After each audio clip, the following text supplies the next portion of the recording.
Welcome back to a new video. Before I begin on the stories, I just wanted to mention if you have your own personal scary story that you would like to send me for me could possibly narrate here on the channel, you can do so.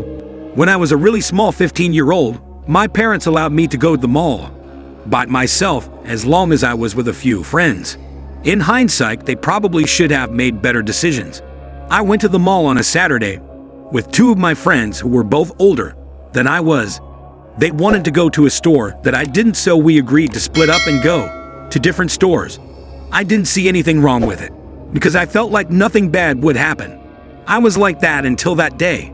How could anything bad happen to me? I was smart, I could make decisions for myself, I had everything figured out. So when I went to the store that I wanted to go to, I stayed in there for quite a while. Nothing bad happened to the store, but I was getting ready to go meet my friends in the place that we had agreed to meet up at. When I walked out of the store, there was an older woman that was struggling to carry a bunch of stuff in bags. There's no shopping carts in the mall, so she was having to carry it all herself. She dropped a few of the bags in front of me, and I stopped to help her pick them up. This nice old woman kept saying that she wished her husband was here to help her carry all this stuff and hinted at me that she wanted me to help her.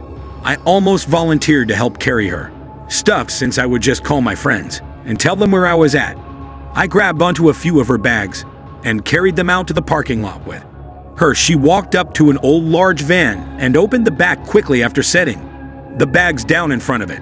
I didn't think anything was wrong until a man around 40 jumped out and grabbed me by the hair and arm and tried to pull me into the van. The old lady just stood there watching, like she knew what would happen when she opened the van up. I thought this was it for me, but someone nearby had seen what was going on and heard me screeching. He ran over to help and went straight for the guy grabbing me, knocking over the old woman in the process.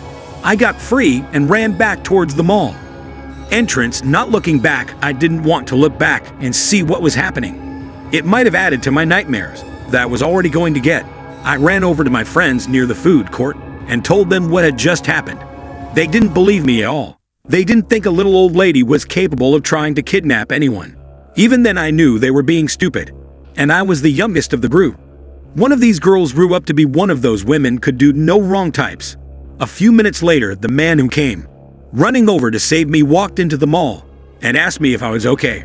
My friends were very rude and standoffish towards him, but I told them this was the man that saved me.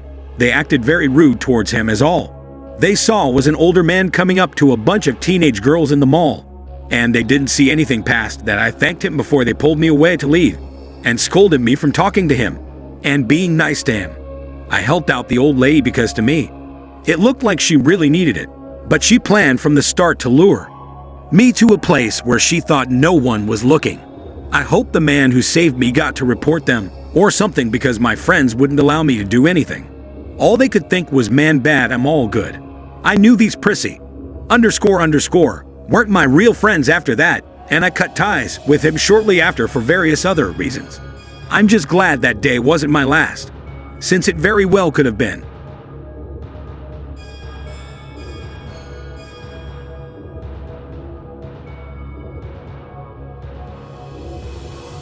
I'm a very small girl at 24, and I was coming out of a bar at around 2 a.m. My friends had all left me there because I was being stupid and wanting to stay longer. I told them that I would get a taxi back home later at around 2 a.m. when the bar closed. I walked out of the bar talking to this guy that was pretty cool. He offered to give me a ride home, but seeing as he was a stranger, I really didn't think it was that great of an idea. In hindsight, I shouldn't have realized that getting into a taxi with a complete stranger was just as bad as getting a ride from someone you don't know, because it's exactly the same thing. So I called a taxi and I waited around till 3 a.m. for the guy to get there. Everyone had left, the bar had closed, and the whole street was dark and quiet. Every now and then a guy on a bike would ride by, but that's about it. I felt almost like the guy wasn't coming. At long last, the taxi pulled up down the street as I was trying to distract myself from being out on a dead street in the middle of the night, thumbing through old pictures on my phone. The taxi pulled up and the driver was an older man who looked like he had just crawled out of bed. I got in the back seat of his car after a creepy small exchange. I knew there was something off about him. because he rolled up with this really nasty look on his face. I asked him if he was my taxi and he said just to get in. It was one of those yellow taxicabs. When I got in the back seat, I immediately felt how tired I was and fought off the extreme need to fall asleep when in the car. I'd be on the road for the next hour. I started to regret not going home with my friends when they wanted to leave. I kind of sat there in the back seat on edge because this guy was silent after. The only thing he said to me was get in.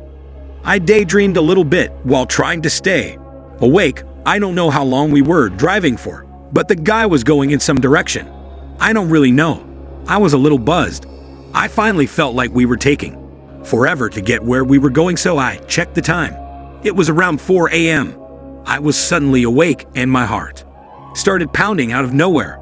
I tried to calmly ask him where we were, and he said we were headed in the complete opposite direction where we needed to go. I needed to go north, and we were headed south for some reason. We traveled so far out of the way that I wasn't getting home before the sun came up. I told him he was going in the wrong direction, and he told me he was going towards the address I gave him. I could clearly see the gapies telling him to go the other way. I called that out, and he said that he knew where he was going. I argued about it with him, and that's when he pulled over to the side of the highway and told me to get out of his car. I complied because I was getting scared that he might do something. Also, he couldn't drive straight to save his life. Getting out of the car was a pretty regrettable mistake because it was super dark and there wasn't anyone anywhere. He drove off and I pulled out my phone to call anyone I could. No one answered the phone. I was stuck in the middle of a highway with nothing but forest on either side of me for as long as I could see. I walked for hours after that. The sun had come up, my phone was dead, and it was around midday when I finally reached some place that had a phone. I'd been dropped off about 80 miles away from where I had originally started. My friend who was with me at the bar the previous night had answered the phone finally and left to come get me. It turns out that my call never went through to anyone. That's why they didn't answer. My friend came and got me and I fell asleep finally. When we got back home, she had to wake me up because I was just so tired, and just the act of arriving didn't do anything. You know that whole thing when you fall asleep in a car. Nothing will wake you, but you always wake up when you arrive for some reason. My friend has a theory that the guy kidnapped me and ran off in a direction opposite to where I told him on purpose. I don't know why he told me to get out and then stranded me in the middle of nowhere though, but it was the worst feeling I'd ever had. I'm glad I ended up safe at home that day, but that could have gotten so much more wrong. I do still wonder what would have happened to me had we gone all the way to where he was going. Maybe he was just trying to strand me out there, and that was his whole plan. I really don't know. I really need to get my own car and not get any more rides from taxis. That was the scare of a lifetime. And I might not have been here to tell this story today had that gone any worse. I was at the local Walmart in my town a few years ago doing some late night rummaging since we had just gotten a 24-hour store built here. You wouldn't believe the amount of people who can't sleep at night and decide to go to Walmart to wander around because they're bored. This girl was one of those people. I walked around the store aimlessly for about 20 minutes when I walked down an aisle for movies, and I saw a guy there looking at them. He was on the shorter side and had a buzz cut with a little bit of beard stubble. I paid him no mind as I started looking at the movies as well to try to find something that caught my eye. Sadly, I have no interest in most movies and TV shows, but at least I wasn't home in bed trying to go to sleep and can't. I got my fill of looking through the movies, and I walked out of the aisle to go look at something else. I noticed that the guy that had been over there looking at the movies as well and followed me all the way across the store and was now kind of hanging back a little bit. He didn't alarm me until I started to walk out of the aisle and stopped only to hear his footsteps start at the same time. Mine did like a sneaker squeak when I stopped. Something else caught my eye, and that's why I stopped in the first place. The only reason this was significant is that I knew this meant he was following me now. I wasn't assuming either. He stopped because he didn't think I knew he was there, and he didn't want to walk past me, or he'd have gone around the other side of the aisle. He just stood there watching me from around the corner. I boldly looked over at him to make it obvious that I knew he was there, and he ducked further behind the other aisle. I ignored him and walked around the aisle, picking up speed to quickly weave around another aisle so he wouldn't know which way I went. I ran to the shoe aisle and found myself a nice quiet corner to look at things. Over there, a few minutes later, he walked down that aisle and stopped and walked the other way. I raised an eyebrow with that because he was just acting really strange. Just walk past me, dude. I'm not gonna fart on you or anything. Now I was under the assumption that he was just afraid of girls and stopped worrying about him altogether. Letting my guard down. I realized I wasn't interested in looking at shoes, so I left that place and went over to find where my interest really lay. I went to the tea aisle. My grandmother was a huge tea drinker, and she got me into it years before she passed away, and I've kept that obsession myself ever since. As soon as I got to the aisle, the guy came walking up to me. He asked me in a shaky tone if I could answer something for him. I let him have the floor, and he started with, "Why are you so pretty?" I asked him not to do that, and I went back to looking at tea and was considering I'm buying some peppermint stuff. He stood there for a little bit, awkwardly, and all of a sudden I guessed he unlocked some hidden away confidence to ask me out. "You want to get dinner somewhere?" I turned back around to him and told him that I didn't know him, so I wouldn't be considering it. You just don't walk up to a complete stranger and ask him to do something with you like that. It's weird and potentially dangerous. I picked out my tea and I walked down the aisle to leave. He yelled back at me, "Don't you walk away from me." I kept walking. But when he yelled that at me, I got a small rush of adrenaline, which made me very uncomfortable. I wanted to get out of that aisle as fast as I could, but he ended up running after me. He grabbed me by the shoulder and spun me around. I yelled at him not to touch me and started to walk again. He jumped in front of me, running his mouth about me walking away from him. It suddenly felt like I was in another place besides a brightly lit Walmart. Just having a stroll, I know my head was making this overly dramatic, but that's what my head just does. This guy was obviously being hostile, so I tried to be as slippery as possible. Only I didn't. I sidestepped and started running towards the front with my tea still in my hand. I knew what would happen if I reached the counters with that guy at the checkouts. Just as I had thought, the guy ran after me through the store and chased me all the way to the front. When he saw the employee up there, the guy changed his course and went fast, walking out of the door. I need to exercise more, and it was really apparent that my heart was pounding hard in my chest from just a little sprint. But I was also freaking out because some guy had just chased me through the store.